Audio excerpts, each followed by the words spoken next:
टीकमगढ़ से भाजपा प्रत्याशी वीरेंद्र खटीक के समर्थन में सीएम डॉक्टर मोहन यादव ने किया नौगांव में रोड शो। सीएम के साथ ही प्रदेश अध्यक्ष विष्णुदत्त शर्मा भी रहे मौजूद। सीएम बनने के बाद पहला दौरा है डॉक्टर मोहन यादव का। जनता जनार्दन का उमड़ा जन सैलाब।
के लिए तो अपने प्रदेश की 29 पार होना चाहिए।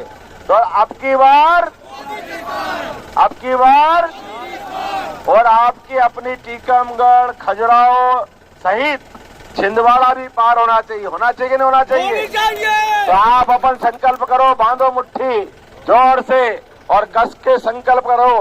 भारत का आदमी, क्या हिंदू क्या मुसलमान, कोई भी धर्म का है, भारत की उन्नति के लिए, प्रगति के लिए, देश को आगे बढ़ाने के लिए, और हमने सबने देखा कितने बड़े बड़े उदाहरण हैं। आज देश के लिए दुनिया देख रही है।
जो भाजपा ने कमिटमेंट किए, अभी आपने सबने देखा। हमने कहा था कि गेहूं को हम अपने संकल्प पत्र में कहा 2700 तक पहुंचाएंगे। अभी 3 ही महीने हुए, लेकिन हमने इसी साल कहा कि इसी साल 2400, अगली बार फिर 300 जोड़ेंगे, 2700, 5 साल में 3000 तक पहुंचाएंगे। ये हमारी सरकार का निर्णय है। किसी भी जो बात हमने कही है, जो संकल्प पत्र कहा है, एक एक अक्षर उसका सही निकलेगा। आने वाले समय में ये तो उद्योग की नगरी बनने वाला है। खास करके यहाँ पर माइनिंग का क्षेत्र जबरदस्त है। के विधायक भाई कामाख्या प्रसाद जी, हमारी छतरपुर की विधायिका बहन ललिता यादव जी, और हमारे बीच में विशेष रूप से उपस्थित मध्य प्रदेश शासन के हमारे उप मुख्यमंत्री और हमारे पूर्व कर्मभूमि के हमारे साथी सम्मानीय राजेंद्र शुक्ला जी, यहाँ पर उपस्थित नौगांव के सभी गणमान्य नागरिक बंधुओं, मेरी बहनों, गणमान्य हमारे साथियों, युवा साथियों, अभिमानी बीडी शर्मा जी ने जैसा आपसे कहा, देश के पंतप्रधान आदरणीय नरेंद्र मोदी जी को उनको 30वीं बार देश का प्रधानमंत्री बनाने के लिए नौगांव के बुजुर्गों का आशीर्वाद मांगने के लिए मैं आपके बीच में आया हूँ। माताओं बहनों का दुलार मांगने के लिए आपके बीच में आया हूँ। नौजवान साथियों का सहयोग मांगने के लिए आपके बीच में आया हूँ। मैं लगातार आपके बीच में आता रहता हूँ। आपका बंदा, आपका सेवक होने के नाते मुझसे जो भी बन सका मैंने करने का प्रयास किया। 2014 के पहले का छतरपुर और 2014 के बाद के छतरपुर में एक बहुत बड़ा बदलाव आया है। बदलाव तो देश में भी आया है। इतना बड़ा बदलाव आया है कि हमारी पार्टी के शान के लिए कोई किसी प्रकार के कोई दुश्मन अगर टेढ़ी निगाह डाले तो उसको घर में घुस के मारने का भी महत्व अगर कोई रखते तो हमारे प्रधानमंत्री के नेतृत्व में देश का सैन्य बल रखता है।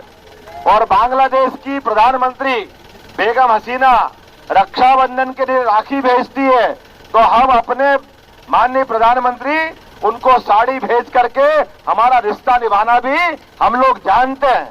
परमात्मा की दया से बदलते दौर में दुनिया हमारी तरफ देख रही है। जिस प्रकार से भारत एक एक करके कदम बढ़ा रहा है, आने वाले समय में इस क्षेत्र के अंदर भी समय की कमी है।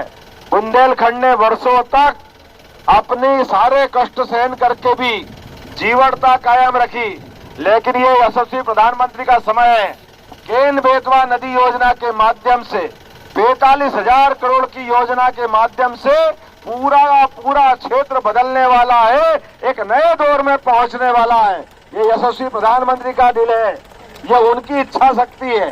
एक एक करके और तो और आपके यहाँ इसी छतरपुर के अंदर एक नया मेडिकल कॉलेज आयुर्वेदिक का देने का प्रयास भी हमारी सरकार ने निश्चय किया है।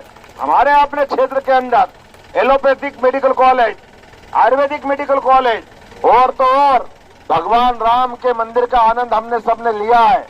काशी विश्वनाथ का भी आनंद आया है, बाबा महाकाल का, महालोक का भी आनंद आया है। हमारी सरकार जो तालियों से उनका स्वागत करें, मैं आमंत्रण करना चाहता हूं माननीय मुख्यमंत्री जी का। बोलिए भारत माता की, भारत माता की। महाराजा छत्रसाल की नगरी और वीर बुंदेलों का क्षेत्र, जहां तलवार बंदूक की गोलियां अपने आप से पानी मांग लेती, लेकिन छाती हमारे वीरों की कम नहीं पड़ती। ऐसे वीर बहादुरों के इस बुंदेलखंड में मेरी अपनी ओर से आपका स्वागत है, वंदन है, अभिनंदन है। युग के प्रवाह में जब जब बुंदेलखंड को ललकारा, बुंदेलखंड के वीरों ने अपने प्राण हथेली में रख करके दुनिया को बता दिया कि भारत के सूरवीर कैसे होते हैं, हमारे बुंदेलखंड के लोग कैसे होते हैं। जोरदार अभिनंदन करें अपने आप के लिए भी। काल के प्रवाह में, बदलते दौर में देश करवट ले रहा है। देश ने अब यशस्वी प्रधानमंत्री के नेतृत्व में एक एक करके भारत की जितनी भी अतीत की बुराइयां थी, जो कमजोरियां थी, उससे बाहर आकर के दुनिया के अंदर भारत का मान बढ़ाने के लिए, सम्मान बढ़ाने के लिए, और अब तो और आगे जहां हमको कांग्रेस के लोग हिंदू मुसलमान में लड़ा लड़ा करके वोट के लिए बांट देते थे, यशस्वी प्रधानमंत्री के नेतृत्व में अयोध्या में भगवान राम के मंदिर का भूमि पूजन भी हुआ और भगवान का गर्भगृह का प्रवेश भी हुआ। क्या हिंदू क्या मुसलमान, सबने मिलकर के स्वागत किया। ये कांग्रेस के लोग, जय जय श्री राम।